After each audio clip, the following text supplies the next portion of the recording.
Hi guys. Hope you're all doing fine and you've already turned on the summer mode. Now it's the summer holidays are starting, so I guess most of you people are very excited about it, and especially the students and the school children. So I hope you enjoy your summer time. But the only thing you need to remember that is about a language that when you don't use it, you lose it. So you gotta keep practicing and you gotta keep moving forward. Yeah, keep moving forward. All right, that's a phrase I probably remembered from some perseverance workout videos. And yeah, so today we'll be talking about 10 words you probably mispronounce. And uh, the first of all, I'll talk about the words, and then I will tell what you need to do to correct your pronunciation. Now, the first word is sour. Now, how do you spell it? Like S-O-U-R. And a sour lemon, a sour cream that you eat with curd. I personally love eating sour cream with curd. And a lot of people mispronounce it. Instead of saying sour, they say sore, which is the second word, which is a pain. You can have a sore on your when you cut your finger, when you have a sore on your face when you cut your face somewhere, or after a pimple or an acne, and you can have a stomach sore, which is more dangerous and can disturb your digestion. All right, and so the second sore is spelled SORE, and you should not confuse it. Sour cream and sour, and the other is sore. The third word, that students often mispronounce is soap. Soap. Now, what is a soap? SOAP. We use it for washing our hands, for having a shower, or other purposes. And the word that people often confuse it with is soup, which is spelled like S-O-U-P. And so the first one is soap, and the second one is soup. So you have to be careful with that. You might be misunderstood and mocked at. And so soup, we cook soup, we eat it. I love the type of soup that I love is borscht. Yeah, I kind of love borscht, but the type of soup that I hate, I don't know who created this soup, but I hate this soup, and it's called a fish soup. It's a Russian soup with fish, and which I don't like. And the next word, the fifth word, is flower. Now, as I say flower, you probably think of the word. You probably think of the beautiful roses that we give to girls, to ladies, but it's not that flower. It's Flour. It's another one. It's white and it's powdery, and we use it for cooking bread, for making bread. Yeah, so it's spelled Flour, and it's often confused with, students often pronounce it as like floor. Instead of saying flour, they say floor, or they say floor. They try to guess the pronunciation, the correct pronunciation. But they never think that it's pronounced just like flour. Flour. Okay, and yeah, the other word is floor. We live on the 8th floor, we live on the 10th floor, we live on the 1st floor. Yeah, okay, so which floor do you live on? And the next word is floor, by the way, spelled with double O-R. And the next word is courage, or courage. Even I mispronounce it now.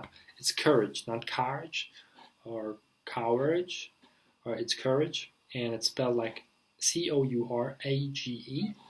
So, courage.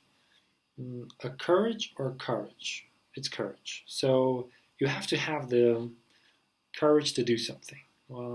For instance, when you see a beautiful girl walking down the street and you want to go and talk to her, but you don't have the courage to talk to her. If you're If you have it, you go and talk. If you don't have it, you just keep on looking and then go back home. And tell your friends that you met a beautiful girl and you never talked to her. And they call you a loser. And the next word is psychology, which is my favorite word.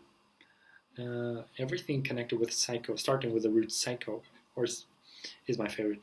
So psychology is a difficult word to spell and confusing to pronounce. Psychology, P-S-Y-C-H-O-L-O-G-Y. We don't pronounce in English the P, although there is a P. And when there's a PS, we never pronounce the first letter. That's the rule. That's the common rule, the grammar rule in English. When there are two consonants at the beginning, we usually pronounce the second consonant sound. All right, so psychology. I think psychology is an important science because you use it. We use it in all. It's important to know it, and it's important to use it in our everyday life. We use it even though we don't know it. And the next word is competitive. Competitive. Now, who is a competitor? It's a person who's your rival in the same sport or in the same business or at school. When you're studying the same subject or you are in the same exam or Olympiad. So it's competitor. The confusing part here is the stress. Students often put stress in the wrong place because of the family group from this word, like compete, competition. The stress is on a different syllable, and that's the confusing part. So competitor.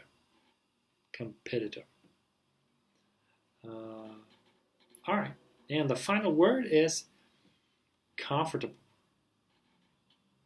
Comfortable. Often students mispronounce it and then they say it as comfortable, which is very, very, very oftentimes I hear it like comfortable. They probably think like the root of this word is table. So everything. So a comfortable bed probably was made of a beautiful fancy table. But it's actually not the root. The root is comfort and a comfort zone. So a comfort, so anything that gives you comfort is comfortable. So a comfortable chair. Yeah, a friend of mine told me like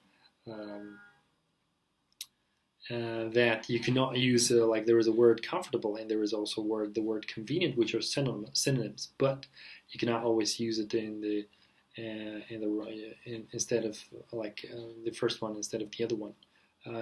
You should use it in the right context. You can say comfortable chair, but you cannot say comfortable. It's very comfortable. A comfortable, let's say, credit card. So it can be very convenient. A credit card very convenient. It can be very convenient to pay, but a chair or a bed or any other thing that you can feel physically is comfortable. It gives you comfort. And that's basically it. Well, the 10 words you probably mispronounce. And what is the way to fix your pronunciation is you have to check the transcription when you study the words. And how can you do that? You probably, nowadays, most of the students don't learn the transcription, and transcription is hard to learn, but there is an easier way to do this. You can go to a trusted dictionary online and just listen to the pronunciation, either American or British pronunciation of the word you are learning, and that should help you a lot with your pronunciation. And I advise to read audiobooks, to listen to audiobooks instead of reading books sometimes or once in a while, because when you read a lot, you read and you pronounce the words inside of your head, like as you think they are correct, but you might actually be mispronouncing them, and that's how your memory fixes that and remembers that. And when you listen to audiobooks which are read by scholars or famous people or native speakers, most importantly, you will learn the correct pronunciation of a lot of words you have probably mispronounced. That's basically it. The 10 words you probably mispronounced. That's it. Hope it was useful. Don't forget to like and subscribe to my channel. Can comment below if there is any idea or any questions you would like me to discuss.